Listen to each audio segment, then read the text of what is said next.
Hello and welcome. My name is Mapleus and this is Literally Graphic.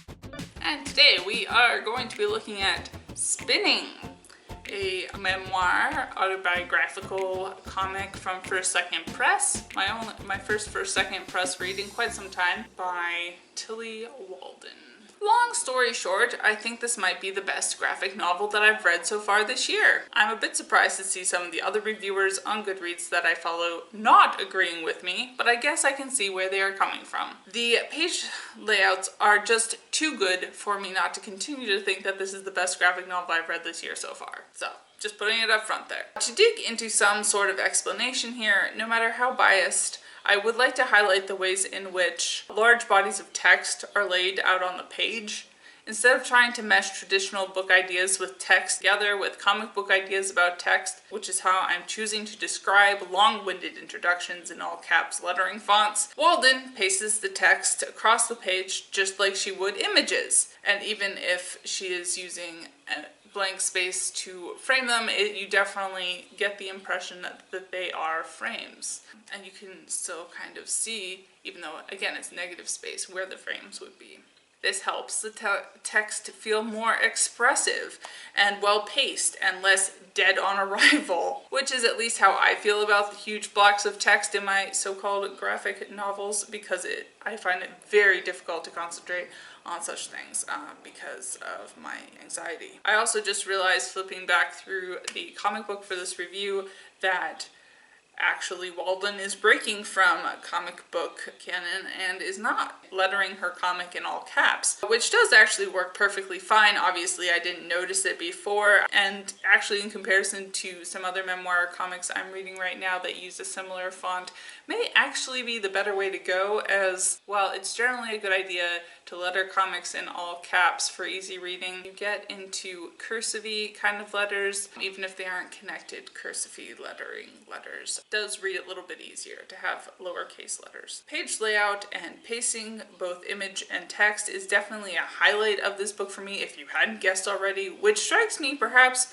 only because my memory is bad, as a tad bit unusual for memoir kind of nonfiction comics, which don't seem to be so technically well positioned. And while focusing on the technical aspects of this comic could come across as cold, and no doubt is from me, I do think that it helped build the emotional impact of the book, because of the ways in which, I guess decompressing is the technical term for it, but Walden is kind of decompressing time through a lot of different things that she does, which then helps express her depression as well.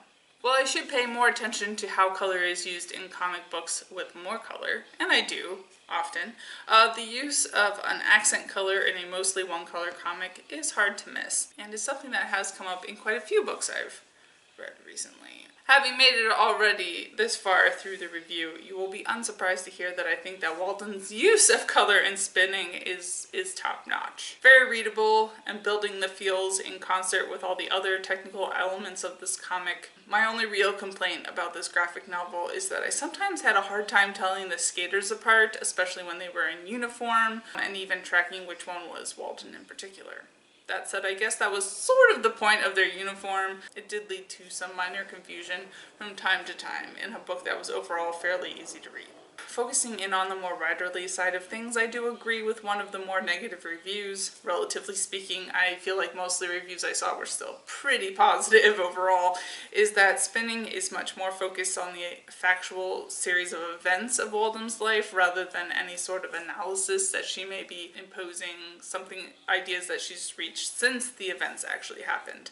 Personally, I kind of think that both aspects or angles at a memoir comic can be very important, and that memoirs that focus on either or both can be equally good.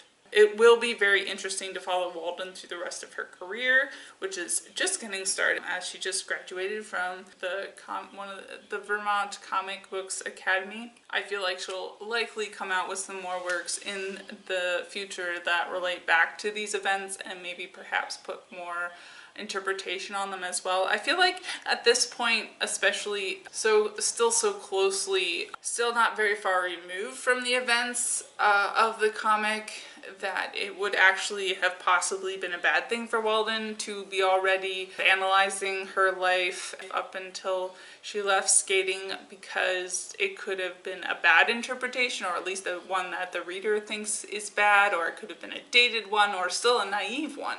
And so kind of leaving it more open for the reader's interpretation, I feel like will age better and will hopefully haunt her less as a person. Well, it does seem unfortunate that Walden dedicated so much of her youth to something that seems to have been a huge detriment to her life. I feel like this is also fairly relatable, and being shoved at organized sports is a reality that I feel doesn't get expressed very much on the artsy side of things. Walden is slightly younger than me, actually quite a bit younger than me, even younger than my partner, who is also very young.